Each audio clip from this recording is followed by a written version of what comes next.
ఏమిటి రామయ్యా, నా దగ్గర పాలేరుగా పని కుదురుదామనొచ్చావా? నా దగ్గర పనంటే మాటలు కాదు. పొద్దున కోడి కూసినప్పట్నించి రాత్రి గుడ్లగూబ అరిచే వరకు కష్టపడాలి. ఒంట్లో ఓపిక, బుర్రలో గుజ్జుంటేనే నా గడప తొక్కాలి. ఏమంటావు? అయ్యా, గరుడయ్యగారు, పేదరికంలో పుట్టినవాడిని. కష్టం చేయడం నాకు కొత్త కాదు. మట్టిని నమ్ముకుని బతికేవాడిని. నా ఒంట్లో రక్తాన్ని చెమటగా మార్చి మీ పొలాల్లో చిందిస్తాను. మా నాన్నగారు పోవడంతో ఇంటి భారం నామీద పడింది. ఏడాదికి 100 వరహాలు జీతంగా ఇస్తే మీ ఇంట్లో నమ్మకస్తుడిగా పడి ఉంటానయ్యా. వీడికి 100 వరహాలా? ఒక్క రాగికాసు కూడా ఇవ్వకుండా వీడితో ఏడాదిపాటు చాకిరీ చేయించుకోవాలి. వీడికొక వల వేస్తాను. 100 వరహాలు పెద్ద లెక్క కాదు రామయ్య. నువ్వడిగినట్టే ఇస్తాను. కానీ నాదొక చిన్న షరతు. షరతా? అదేంటో చెప్పండయ్యా. దానికి ఒప్పుకుంటేనే పని. మనిద్దరి మధ్య ఏడాదిపాటు ఒప్పందం. ఈ ఏడాది కాలంలో నా మాటలకు గాని నా పనులకు గాని నువ్వు ఏమాత్రం కోపపడినా నీకు ఒక్క వరహా కూడా ఇవ్వను. ఆ క్షణమే పనిలోంచి తీసేస్తాను. ఒకవేళ నేను నీమీద కోపపడితే నువ్వడిగిన 100 వరహాలకు బదులు 200 వరహాలిస్తాను. చెప్పు, నీకు సమ్మతమేనా? ఈ జమీందారు మామూలోడు కాదు. నాకు కోపం తెప్పించి నా జీతం ఎగ్గగొట్టాలని చూస్తున్నాడు. సరే, వీడి ఎత్తుకు పై ఎత్తు వేస్తాను. అంతేనా అయ్యా? నాకు కోపం రావడమేంటి? మీరు నా యజమాని. మీరు ఏది చెబితే అది చేస్తాను. నాకు ఈ షరతు సమ్మతమే. ఈరోజునుంచే పనిలో చేరుతున్నాను. భేష్, ఇక చూసుకో రామయ్య. రేపట్నించి నీకు చుక్కలు చూపిస్తాను. కోపం రాకుండా ఎలా ఉంటావో నేను చూస్తాను కదా. The next day. ఒరే రామయ్య, సూర్యుడు నడినెట్టికొచ్చాడు. ఇంకా పని మొదలుపెట్టలేదేంట్రా? అదిగో ఆ 10 ఎకరాల రాతి పొలం కనిపిస్తోంది కదా. సాయంత్రంలోపు ఆ పొలం మొత్తం దున్నేయాలి. ఇదిగో ఈ ఒక్క ఎద్దుతోనే దున్నాలి. ఇది నా ఆజ్ఞ. అయ్యా, ఈ ఎద్దు సరిగ్గా నడవలేకపోతోంది. పైగా వయసైపోయింది. దీనితో 1 ఎకరం దున్నడానికే 2 రోజులు పడుతుంది. అలాంటిది ఈ ఒక్క ఎద్దుతో ఒక్క రోజులో 10 ఎకరాల రాతి పొలం దున్నడం అసాధ్యమయ్యా. అసాధ్యమైతే మానే. ఏంటి, నా మాటను ఎదిరిస్తున్నావా? కోపమొస్తోందా? ఛాలెంజ్. ఒప్పందం గుర్తుందా? కోపమొస్తే ఈ క్షణమే వెళ్ళిపోవచ్చు. నీకు చిల్లిగవ్వ కూడా రాదు. అయ్యో, లేదయ్యా, నాకెందుకు కోపమొస్తుంది? మీరు యజమానులు. ఏది చెబితే అది చేయడమే నా ధర్మం. మీరు చెప్పినట్టే ఈ ఒక్క ఎద్దుతోనే ఆ పొలం మొత్తం ఇప్పుడే దున్నేస్తాను. మీరు నిశ్చింతగా ఇంటికి వెళ్ళి విశ్రాంతి తీసుకోండి. 1 hour later. ఒరే రామయ్య, ఏంట్రా ఇది? పొలం ఒక్క అంగుళం కూడా దున్నలేదు. ఆ ఎద్దేమో చెట్టు కింద పడుకుని నెమరు వేసుకుంటోంది. నువ్వేమో ఇక్కడ పడుకుని నిద్రపోతున్నావు. పనేం చేసావురా? అయ్యా, గరుడయ్యగారు, కోపపడకండి. మీరు ఈ ఒక్క ఎద్దుతో దున్నమన్నారు కదా. పొలం దున్నుదామని దాన్ని తీసుకెళ్తుంటే అది పాపం అలసిపోయి కింద పడిపోయింది. మీరు దానిమీద దయ చూపించమన్నారు కదా. అందుకే దానికి విశ్రాంతి ఇచ్చాను. దున్నపోతా పనెవడు చేస్తాడు? అయ్యా, ఎందుకు కోప్పడుతున్నారు? నేను కోపపడితే జీతం కట్, మీరు కోపపడితే జీతం డబుల్ అని మన ఒప్పందం కదా. మీకు కోపం వస్తోందా అయ్యా? కోపమా? నాకా? లేదు రామయ్య, నేను ఊరికే అన్నాను. పర్లేదు, రేపు దున్నుదూలే. వీడు పెద్ద ముదురులా ఉన్నాడే. వీడికెలాగైనా కోపం తెప్పించాలి. The next day. రామయ్య, ఇవాళ నీకు చాలా ముఖ్యమైన పని అప్పగిస్తున్నాను. ఆ గదిలో అత్యంత ఖరీదైన ధాన్యం బస్తాలున్నాయి. పందికొక్కులు వచ్చి ఆ ధాన్యాన్ని తినేస్తున్నాయి. నువ్వివాళ ఆ గదిలోనే ఉండి ఒక్క పందికొక్క కూడా ధాన్యం తినకుండా కాపలా కాయాలి. ఒకవేళ పందికొక్క కనిపిస్తే దాని పని పట్టాలి. దాన్ని కొట్టడానికి ఆ గదిలో ఉన్న వస్తువుల్లో ఏది పగలగొట్టినా నేనేమీ అనుకోను. కాని ధాన్యం మాత్రం జాగ్రత్త. చిత్తమయ్యా, మీరు చెప్పినట్టే చేస్తాను. నా ప్రాణం పోయినా సరే ఆ ధాన్యాన్ని కాపాడతాను. 1 hour later. దొంగ ఎలుక, నా యజమాని ధాన్యం తింటావా? ఉండు, నీ పని పడతాను. 1 hour later. ఒరే రామయ్య, ఏం చేశావురా నాశనం చేసేవాడా? నా తాతల నాటి ఖరీదైన కుండను పగలగొట్టావు. పచ్చడంతా ధాన్యం మీద పడి బస్తాలు పాడైపోయాయి కదరా. నీకు బుద్ధుందా లేదా? అయ్యా, నన్ను క్షమించండి.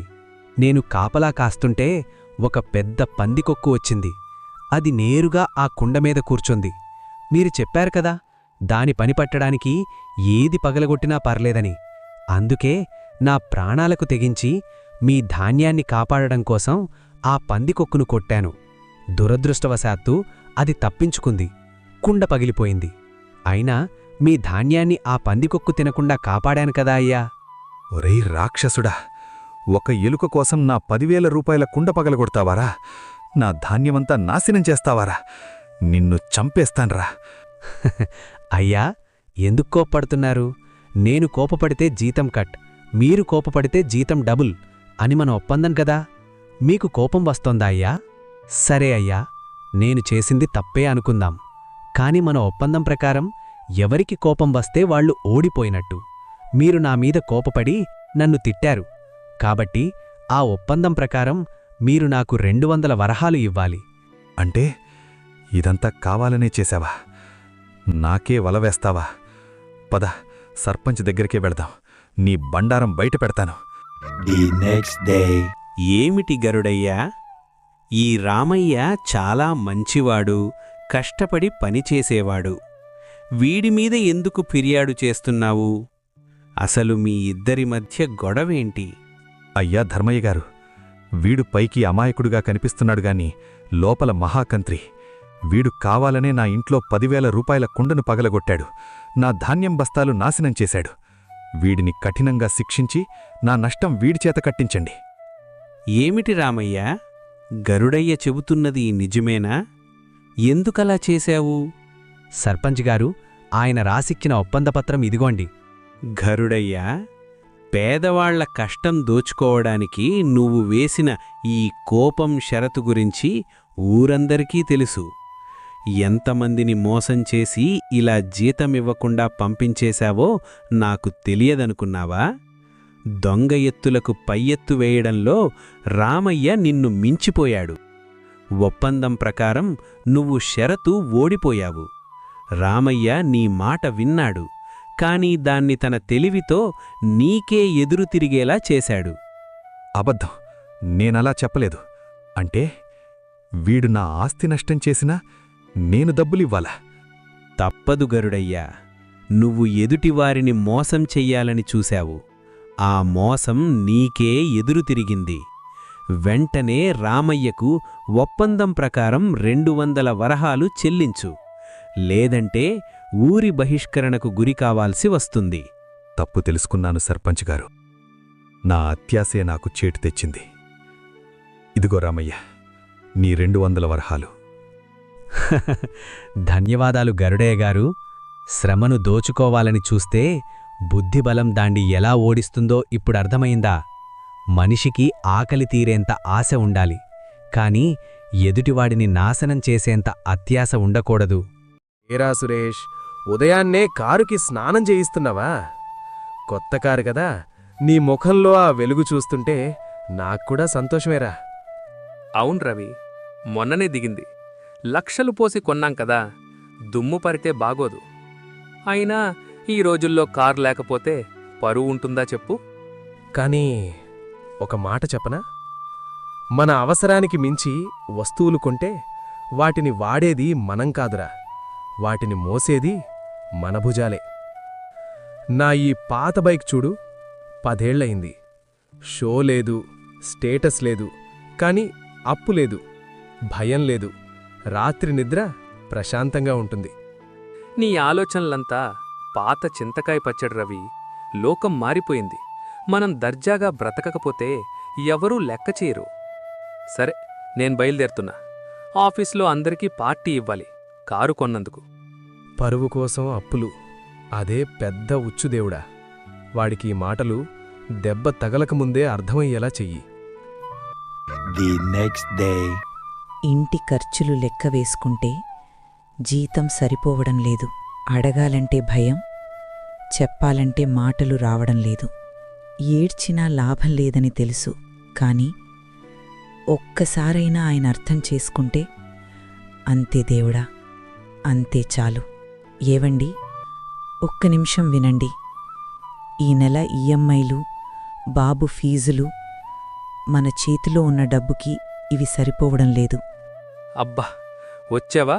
మళ్ళీ మొదలెట్టావా? ఆఫీస్లో టెన్షన్స్ చాలవన్నట్టు ఇంటికొస్తే నీ గోల్ ఇంకోటి. నా కొడుకు పుట్టినరోజు నా రేంజ్కి తగ్గట్టే చేయాలి. సింపుల్గా చేస్తే నవ్వుతారు. వాడికి పెద్ద ఫంక్షన్ అవసరం లేదు దేవుడా. అమ్మా నాన్న నవ్వుతూ ఉంటే అదే వాడికి పెద్ద పండగ. వాడి భవిష్యత్తు అప్పుల మీద మొదలవ్వకూడదు. అంతే, అంతే కావాలి. నువ్వు నోరు మూస్తావా? నాకు తెలుసు ఎలా మేనేజ్ చెయ్యాలో. రేపు సీనుగాడి దగ్గర అప్పు అడుగుతాను. నువ్వు వెళ్ళి నీ పని చూసుకో.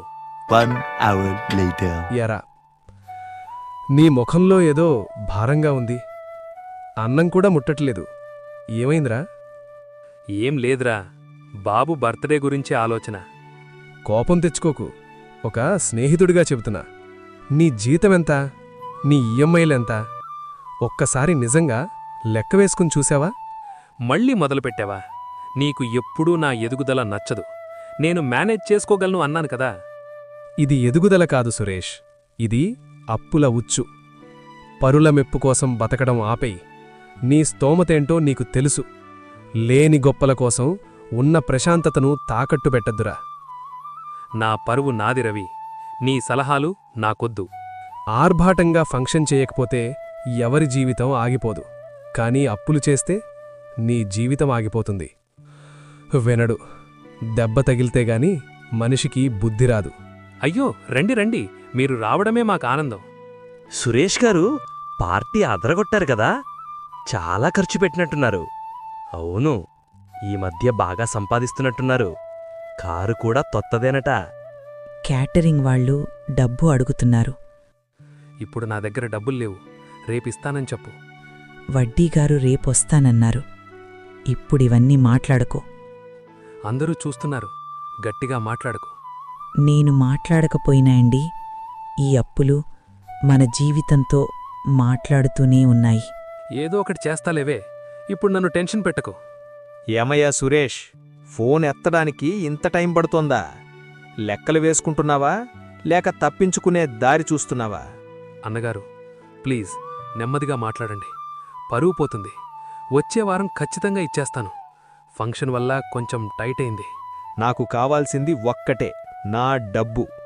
నిన్న చెప్పిన డేట్ అయిపోయింది కదా. ఫంక్షన్ చేసేటప్పుడు టైట్ కాలేదా? 10 మందిని పిలిచి బిర్యానీలు పెట్టేటప్పుడు నా డబ్బు గుర్తుకురాలేదా? చూడు సురేష్, నువ్వు మంచోడివా చెడ్డోడివా నాకవసరం లేదు. ఈరోజు డబ్బు రాకపోతే రేపు నీ ఇంటికే వస్తా. అప్పుడు మాటలు కాదు, పనులు మాట్లాడతాయి. డబ్బు కట్టలేకపోతే ఇలాంటి కార్లెందుకు? మేము తప్పు చేశామన్నగారు. కాని మా పిల్ల ముందు ఇలా అవమానించొద్దు. మేము అమ్మేస్తాం, అన్నీ అమ్మేస్తాం. ఇదేనా నేను కోరుకున్న పరువు?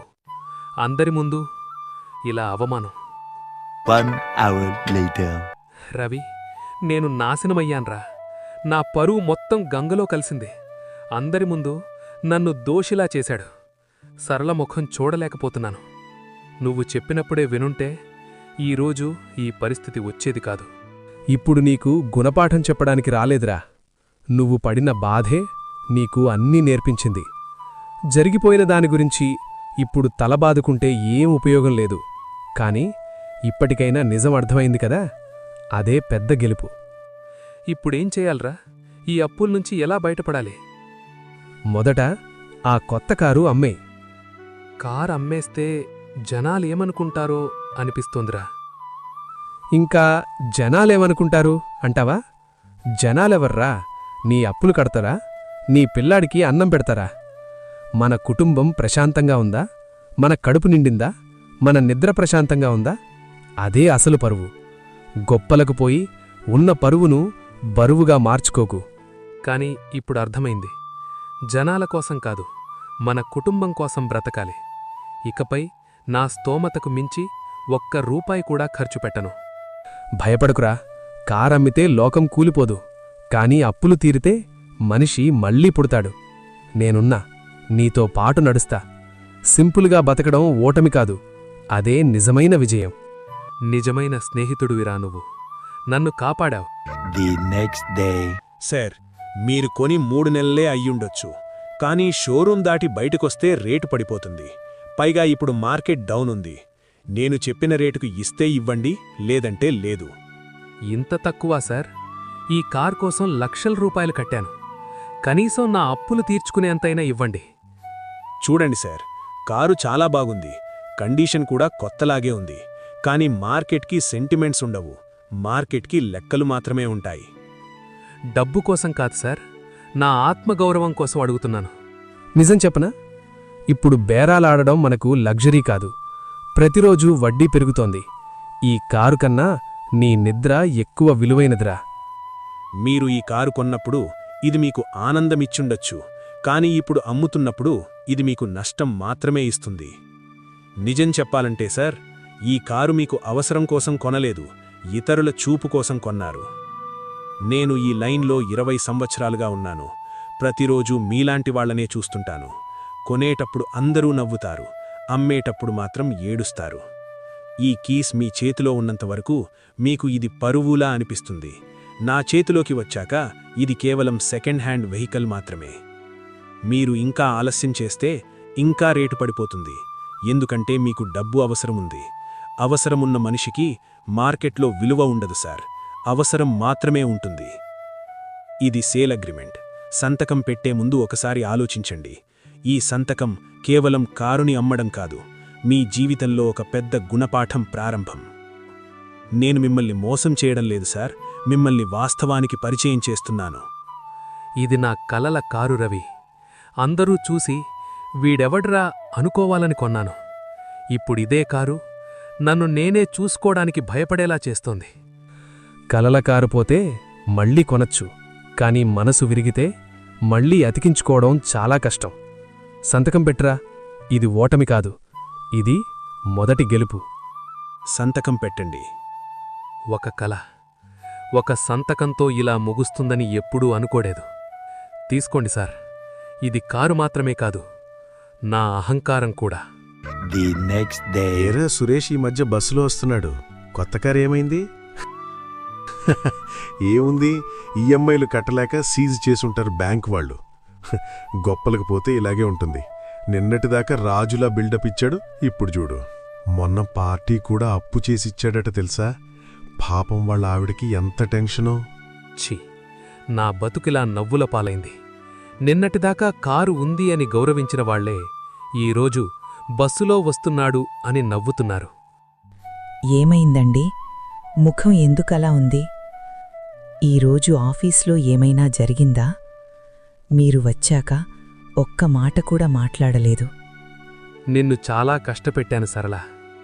ఏసీ లేదు, కారు లేదు, ఇన్వర్టర్ కూడా లేదు. చీకట్లో అన్నం తింటున్నాం. ఇలా చీకట్లో కూర్చున్నప్పుడు నాకు భయం లేదండి, ఎందుకంటే ఈ ఇంట్లో అప్పుల భయం లేదు. నేను మిమ్మల్ని చాలా కష్టపెట్టాను. కష్టం అప్పుడే అండి, డబ్బులున్నా మనసు ప్రశాంతంగా లేనప్పుడు. ఈరోజు మీరు నా పక్కన ఉన్నారు, అదే నాకు కావాలి. కారు లేదు, ఏసీ లేదని బాధపడద్దు. మన మధ్య మాటలున్నాయి, మన బాబుకి నవ్వుంది, అవి చాలండి నాకు. ఇన్నాళ్ళు జనాలేమనుకుంటారో అని భయంతోనే బ్రతికాను. కాని ఆ జనాల్లో నా పక్కన నిలబడ్డది ఎవ్వరూ లేరు, నువ్వు మరియు రవి, అంతే. నాన్నా, మనం మళ్ళీ ఎప్పుడు ఐస్ క్రీంకి వెళ్దాం? వెళ్దాం నాన్న, ఐస్ క్రీంకి. కారులో కాదు, మన పాత స్కూటర్ మీద. అప్పు చేసి కాదు, మన దగ్గర ఉన్న డబ్బులతో. అదే నిజమైన ఆనందం. The next day. ఈ నెల జీతం రావడానికి ఇంకా వారం రుంది రవి. చేతిలో 500 రూపాయలే ఉన్నాయి. క్రెడిట్ కార్డు వైపు చూసి ఆగి, ఆగు సురేష్, క్రెడిట్ కార్డు తీయకు. క్రెడిట్ కార్డంటే మన దగ్గర లేని డబ్బుతో మన భవిష్యత్తుని కొనడం. ఈ 500 రూపాయలే ఈ వారం మన బాస్. దీనికి లొంగిపోతే మన జీవితం మన చేతిలో ఉంటుంది. నమ్మురా, తక్కువ ఖర్చుతో తిన్న అన్నం అప్పు డబ్బుతో తిన్న బిర్యానీ కన్నా ఎక్కువ నిద్ర ఇస్తుంది. ఒకప్పుడు డబ్బు లేకపోయినా ఖర్చు చేయడమీ స్టేటస్ అనుకున్నాను. ఇప్పుడు అర్థమవుతోంది, మన దగ్గర లేని డబ్బే మన శత్రువు. సరేరా, ఈ 500లోనే సరిపెట్టుకుందాం. ఏరా, ఈ బండి చూస్తుంటే నీ ముఖం కంటే ముందే నీ కష్టం కనిపిస్తోంది. నీ పద్ధతి మొదట కష్టంగా అనిపించింది, కాని ఇప్పుడు రాత్రిళ్ళు నిద్ర ప్రశాంతంగా పడుతోంది. అప్పుడు లక్షల కారు, నీ ముఖంలో టెన్షన్. ఇప్పుడు వేల బండి, నీ ముఖంలో వెలుగు. ఏడాది కష్టపడి ₹1 అప్పు లేకుండా ఈ స్కూటర్ కొన్నాను. ఇది కారంత గొప్పగా ఉండకపోవచ్చు, కాని ఇది పూర్తిగా నా సొంతం. దేనిమీద వెళ్తుంటే మనసులో భయం లేదు, బ్యాంక్ మెసేజ్ టెన్షన్ లేదు, అప్పు గుర్తూ లేదు. ఇదేరా నిజమైన సంపద అంటే. ఎవరికీ భయపడకుండా, ఎవరి దగ్గర చెయ్యి చాచకుండా బతకగలగడం. అప్పుడే అర్థమైందిరా, పరువంటే 10 మంది ముందు గొప్పలు చెప్పుకోవడం కాదు, ఎవరి దగ్గర చెయ్యి చాచకుండా మన కాళ్లమీద మనమే నిలబడడమే నిజమైన పరువు. లోకానికి నువ్వు ఏం కనిపిస్తున్నావో కాదు సురేష్, నీ మనసుకు నువ్వు ఎలా కనిపిస్తున్నావో అదే ముఖ్యం. స్నేహితులారా, నా కథ చూశారు కదా.